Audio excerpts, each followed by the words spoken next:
ये है ऐसा जालिम बाप जो 27 महीने तक अपनी औलाद के खून के आंसू अपनी आंखों से देखता रहा हो? है कोई बाप ऐसा जालिम? मैं हूं ऐसा बाप। किसके लिए? बच्चे का मुस्तकबिल खो दिया किसके लिए? बीमार बीवी 1 साल एड़ियां रगड़ती रही कैद के अंदर। प्रोफेसर से रिटायर होने वाली औरत किसके लिए? सोने और चांदी के कंगन के लिए? किसी आलीशान कोठी या महल के लिए? किसी जहाज या हेलीकॉप्टर के लिए? ना, इसके लिए। पार्लियामेंट का चुनाव आया और आपने आसिम रज़ा को हरा दिया। शर्म नहीं आई आपको?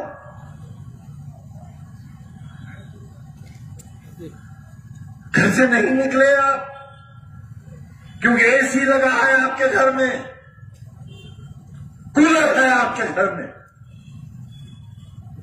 बिजली आ रही थी 24 घंटे। ये इंतजाम किसने किया था? पानी की एक एक बूंद को तरसने वाला रामपुर 200 बरस पानी कम नहीं होगा। ये इंतजाम बफजले ताला किसने किया था? यही सड़क है। तुम चल सकते थे इस पर? ये तैयारियां तुम्हारे कल की किसने की थी? तारामंडल, गांधी समाधि, शानदार सड़कें। पार्लियामेंट की शक्ल की नगर पालिका क्यों बनाई थी? इसलिए कि तुम्हारी जिंदगियों में खुशनुमाई नहीं थी, खुशियां नहीं थी, सजावट नहीं थी। तुम एक अंधेरे का शिकार थे। तुम एक ऐसी रियासत में रहते थे जिसका मालिक तुम्हें गधे का बच्चा कहता था। तुम्हारे अजदाद को गधे का बच्चा कहता था और जो गधे का बच्चा कहलाता था वो अपने घर जाकर कहता था आज सरकार ने हमें गधे का बच्चा कहा है। मैं तुम्हें इंसान बनाना चाहता था। मैं तुम्हें बेहतरीन शहरी बनाना चाहता था। मैं तुम्हें हिंदुस्तान का सबसे अच्छा शहरी बनाना चाहता था। मैं तुम्हारे बच्चों को कलेक्टर और एसपी की कुर्सी पर बैठाना चाहता था। तुम्हारे दिल और दिमाग का इलाज करने वाला डॉक्टर बनाना चाहता था। ये था मेरा खुदा। और तुमने क्या किया मेरे अरमानों के साथ? घर से नहीं निकले राजा के लिए, क्योंकि एयर कंडीशन की ठंडी हवाएं तुम्हें ज्यादा पसंद थी। नैनीताल की ठंडी फिजाएं, हवाएं और वहां की पहाड़ियां तुम्हें पसंद थी और तुम नैनीताल चले गए। उस दिन शर्म नहीं आई? नहीं शर्म आई? मुझे आई। मुझे आज भी आती है शर्म।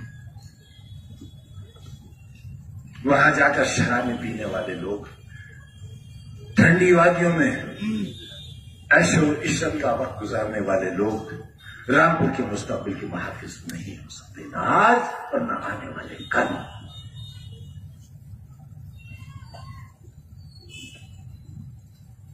फिर एक मौका है, मुझे जलील करने का फिर एक मौका है।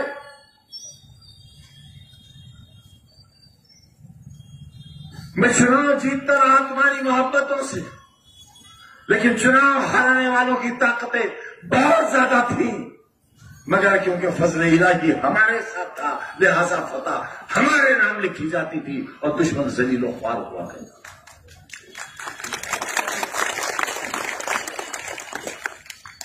चुनाव के दिन क्या होता था वहां पर? किसी के मुंह से लहू बह रहा है, किसी के बाजू में छुरी लगी हुई है, किसी के खून आलूद कपड़े हैं। ये था रामपुर। और हर बार एक माहौल होता था, गिरा लिया इस बार शैतानी को, गिरा लिया मूसी को, गिरा लिया जालिम को, गिरा लिया फिरौन को। ये लक़ब दिए जाते थे मुझे। मैं तुम्हारी बस्ती का फिरौन था। क्या कर रहा हूं भाई? लेकिन तुम्हारे ही बुजुर्गों ने, टेक्सटाइल के मजदूरों ने, रिक्शा चलाने वालों ने और बीड़ी के मजदूरों ने मेरे आंसुओं को अपनी हथेलियों में लेकर अपने होठों से चूस लिया था। इसलिए मैं तुम्हारी नुमाइंदगी करता रहा था। कोई खुशहाल, कोई नामवर शख्स मेरे साथ नहीं था, कोई पक्के मकान वाला मेरे साथ नहीं था, कोई मोटर वाला मेरे साथ नहीं था, कोई सफेद पोश मेरे साथ नहीं था। आज ये जो कुछ नजर आ रहा है ये मेरी 50 साल की मेहनत का नतीजा है, मेरी 50 बरस की।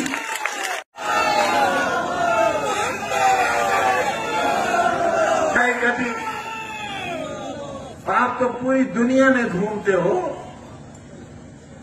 पूरे हिंदुस्तान में जाते हो, किसी होटल में मुझे खाना खाते देखा तुमने आज तक? रामपुर में कहीं चाय कॉफी पीते देखा आज तक? किसी ठेले पर बताशे खाते देखा आज तक? कभी कहकहा मारकर हंसते हुए देखा मुझे आपने? फिर आखिर मेरी मुस्कुराहटें क्यों छीन ली आपने? मेरी सांसें क्यों छीन ली आपने? 27 महीने की तनहा कोठरी की कैद क्यों दी आपने हमको? क्या गलती थी हमारी? क्या खता थी हमारी? गुनाह बताओ हमारा। क्यों हुआ हमारा दुश्मन? सरकार क्यों दुश्मन हुई मेरी? मेरी जान की दुश्मन क्यों हुई? मुझे क्यों जेल में जहर दिया गया? बताओ मुझे क्यों जहर दिया गया? 2 दिन तक कोरोना के भयानक मरीज को जेल के बाहर क्यों नहीं जाने दिया गया ताकि मैं मर जाऊं? क्यों आखिर किया आपने मेरे साथ ऐसा? मैंने तो तुम्हारे लिए एक ऐसा शानदार अस्पताल बनाया था जहां इतनी ऑक्सीजन का इंतजाम था कि पूरे मंडल के मरीज रामपुर आए थे। ये थी मेरी सोच उस वक्त जब कोरोना का नाम कोई जानता तक नहीं था। मैं तुम्हारे लिए एक ऐसा मेडिकल कॉलेज बना रहा था जहां दुनिया भर के लोग आते हैं। तुम्हारे मरीजों को दिल्ली और बंबई न जाना पड़ता। तुमने क्यों नहीं बनने दिया उसे? हाथ उठाकर बताओ कितने लोगों ने जवाहर यूनिवर्सिटी को चंदा दिया है? तो बताओ हाथ उठाकर। एक डूबकर मर जाऊं मैं शर्म से। मैं तुम्हारे कल के लिए दर दर की ठोकरें खाता फिरा, भीखे मांगता फिरा, दामन फैलाता फिरा कि मेरे बच्चों के लिए जाना चाहिए। तुमने नहीं दिया। मैं दुनिया भर से मांग के लाया और आज ईडी की जांच चल रही है मेरे ऊपर। हथकड़ियां इंतजार कर रही हैं मेरा। इस उम्र में कैद की कोठरियां मेरा इंतजार कर रही हैं तुम्हारे बच्चों के मुस्तकबिल की खातिर। ये दिया तुमने मुझे। और क्या देना चाहते हो? बेगैरत आवाज और बता क्या देना चाहता है तू? इस जमाने के कैंसर,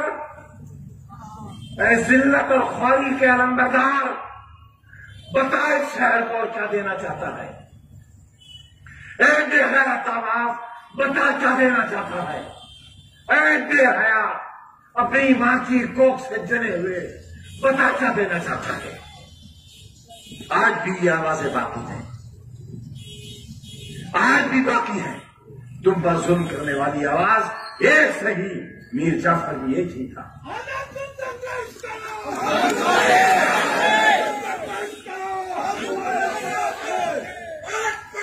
मेरी मौत चाहते हो? मेरी मौत चाहते हो? मारो मुझे, मार दो गोली यहां मुझे। खुदा की कसम वो मौत मेरी जिंदगी की तकलीफों से सस्ती होगी और अच्छी होगी। मेरे पूरे घर को मार दो। तुम्हें मालूम है जुर्म के कितने पहाड़ सह रहे हैं हम?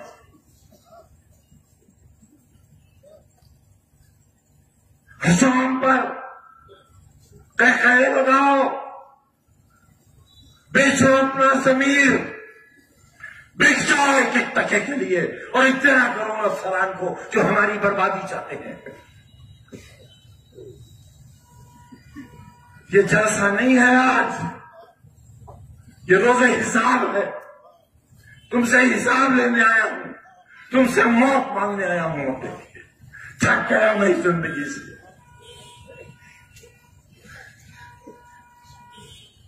हजारा जेल में बंद है, उनके एरिया के आंसू नहीं देखे जाते मुझसे। जेल में बच्चे बंद है बेगुनाह, किसी ने मशीन नहीं चुराई है, किसी ने फर्नीचर नहीं चुराया है। मैं लाता था कलकत्ते से ट्रक के ट्रक भर के फर्नीचर के पुराने कबाड़ के, उनकी मरम्मत कराता था, उन्हें पॉलिश कराता था और तुम्हारी उस हस्ती में पूरे सजाता था। पुलिस उन्हें उठाकर ले गई, हमें डाकू और चोर बना दिया।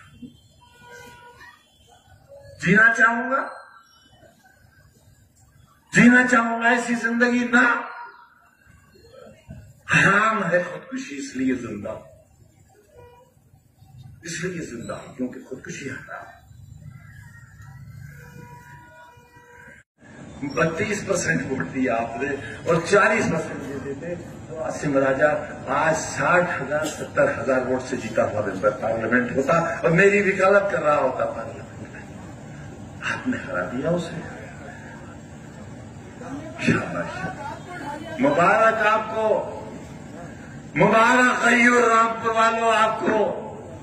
एसी की ठंडक मुबारक, कूलर की ठंडक मुबारक, टाइल्स लगे हुए घर मुबारक, पत्थर के फर्श मुबारक। फिसल के गिर जाते अगर वोट डालने चले जाते।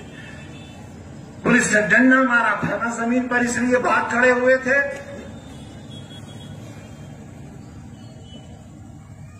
अगर एक जिस्म पर भी लग जाता मर तो नहीं जाते। मैं तुम्हारे जख्मों पर अपने दिल का खून लगाकर उनको मरहम बना देता, मगर तुम घर से निकलते तो जालिमो। राजा पठान नहीं है इसलिए, इंसान तो है, इंसान तो है। तुमने एक इंसान को जलील किया है। आवाज दो, आवाज दो, इन्कलाब जिंदाबाद, इन्कलाब जिंदाबाद। क्या माहौल है शहर का? दहशत, खौफ, डर, हर लम्हा जुल्म का इंतजार। ये आबादी बदनसीबों की आबादी है। पूरी दुनिया के सबसे कम नसीब लोग मेरे लोग यहां रहते हैं, इसलिए उन पर सितम ढाया जा रहा है। मेरा दिल फट जाएगा, मेरा दिल फट जाएगा अगर तुमने बेवफाई की तो। अब मेरे साथ धोखा मत करना, मेरे पास बहुत वक्त है भी नहीं। मत करना धोखा मेरे साथ। और जान लो अच्छी तरह जान लो, भेड़िया तुम्हारे दरवाजे पे खड़ा है। अगर वो तुम्हारे घर के अंदर दाखिल हो गया, अपनी आबरूओं की हिफाजत नहीं कर सकोगे।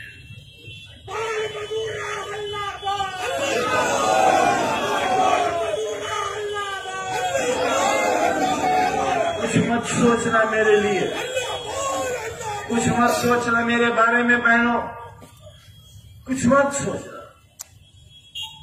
मैं तो इंतजार इस बात का कर रहा हूं किस दिन मुझे देश निकाला मिलेगा, क्योंकि अब सिर्फ एक ही जुल्म बाकी रह गया कि मुझे हिंदुस्तान से निकाल दिया जाए। मेरा वोट देने तक का इख्तियार है,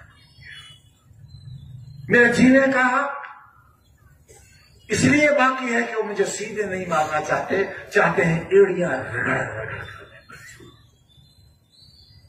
सारा दिन अदालत में खड़ा रहता हूं। मेरे अहबाब, मेरी बीवी, मेरे बच्चे फैसलों का इंतजार करते हैं कि अब कौन सी जेल होगी, कहां जाना है। मैं कहां गया?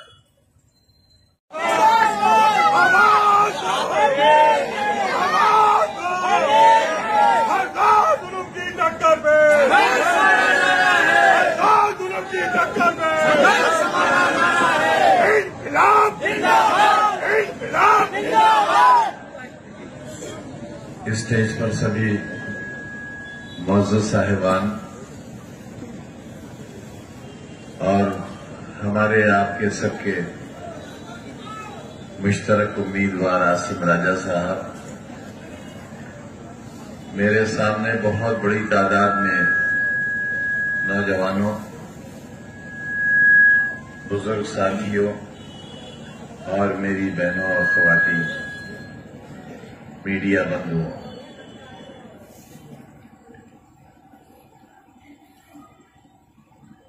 मैं आज बिल्कुल जीरो की हैसियत में आपके सामने खड़ा हूं।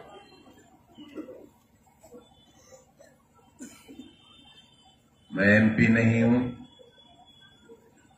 गुजरे हुए कल का वजीर नहीं हूं, एमएलए नहीं हूं और यहां तक कि मुझे वोट देने का हक भी नहीं है।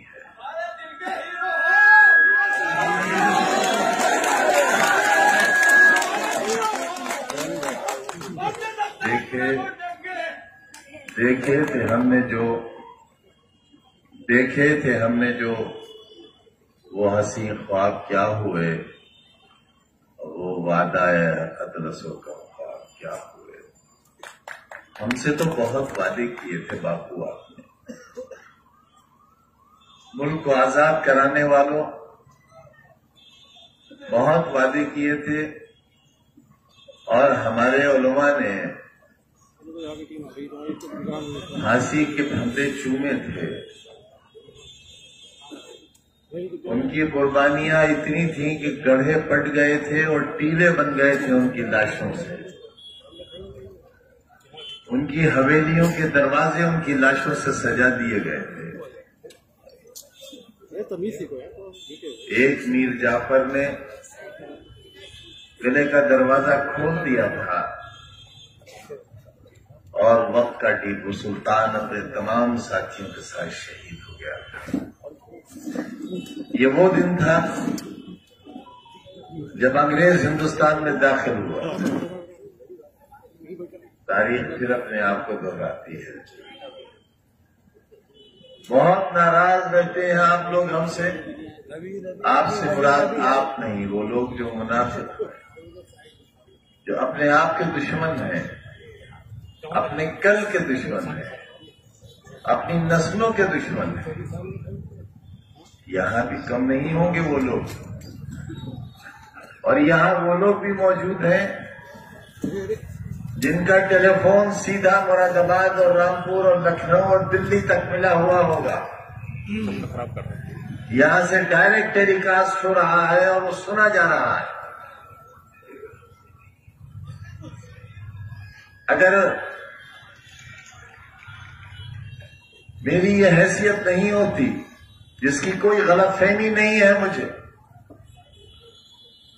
तो 24 घंटे नहीं बल्कि 24 मिनट के अंदर मेरी मेंबरशिप खारिज करके इलेक्शन कमीशन नए चुनाव का ऐलान नहीं कर देता। 5 बजे अदालत का हुक्म होता है और इस जुर्म की सबसे बड़ी सजा जो कि 3 बरस की थी, अगर ये 30 बरस की भी होती तो ये सजा शायद मुझे दी जाती।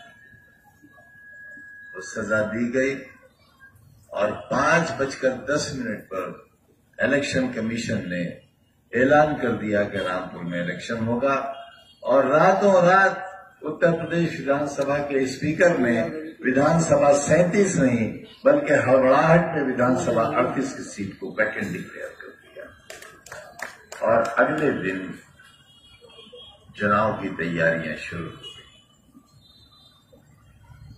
इतनी कि आप हिफाजत करोगे, मुहाफिज बनोगे। मुझे तो सजा मिल गई,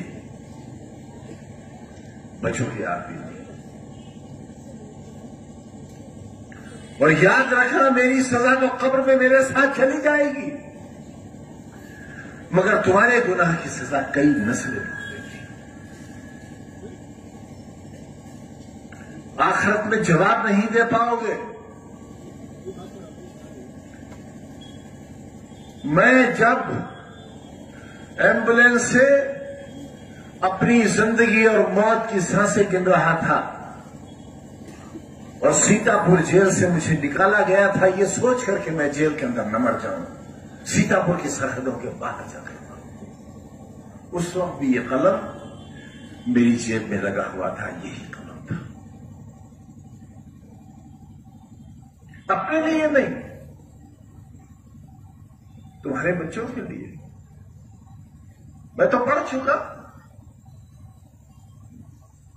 मेरे गुनाह की कितनी सजा दोगे आप?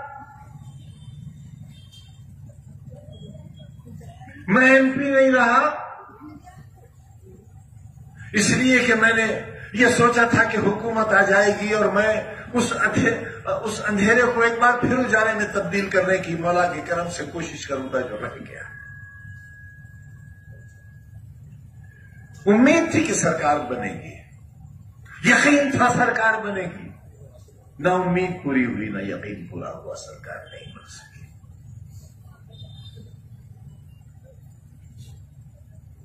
पार्लियामेंट से इस्तीफा दे दिया मैंने, असेंबली का मेंबर हो गया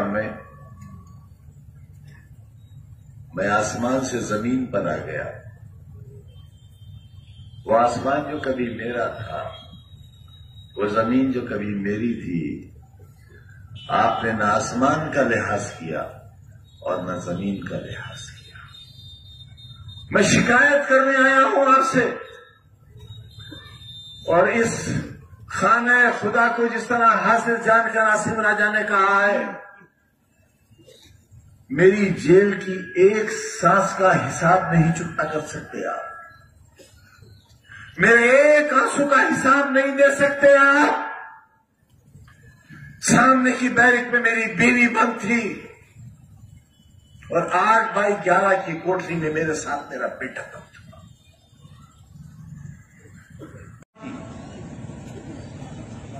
क्यों आखिर क्या गुनाह है मेरा? एक वोट ही तो मांगता हूं, और वोट भी नहीं मांगा, कभी नहीं मांगा आपसे, कभी नहीं कहा मुझे वोट दो, हमेशा कहा मेरा साथ दो। मैंने बाजू फैलाकर आपको अपने बाजू में समोना चाहा, इसलिए कि आप मेरे दिल की धड़कन हो, मेरा ख्वाब हो।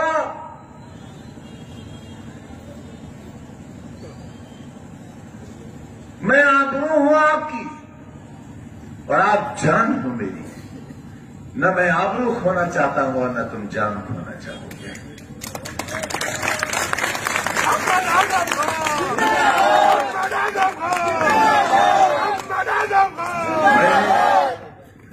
बड़ी मेहनत से तुम्हें पार्लियामेंट की सीट जीत कर दी थी। किससे जीती थी मैंने? हिंदुस्तान की एक बहुत मशहूर फिल्म अदाकारा से, जिनका बहुत ग्लैमर था रामपुर में। 2 बार की सांसद रही हुई, उत्तर प्रदेश में भाजपा की सरकार, केंद्र में भाजपा की सरकार। इसके बावजूद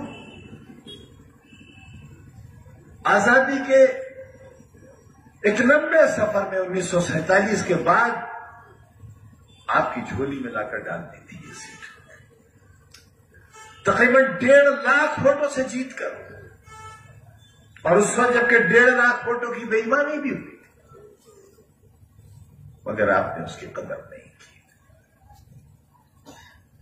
ठोकर से मार दिया आपने उसे।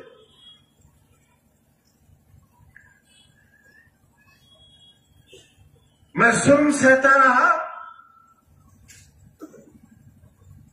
मेरा पूरा खानदान, ये खानदान ही तो है मेरा,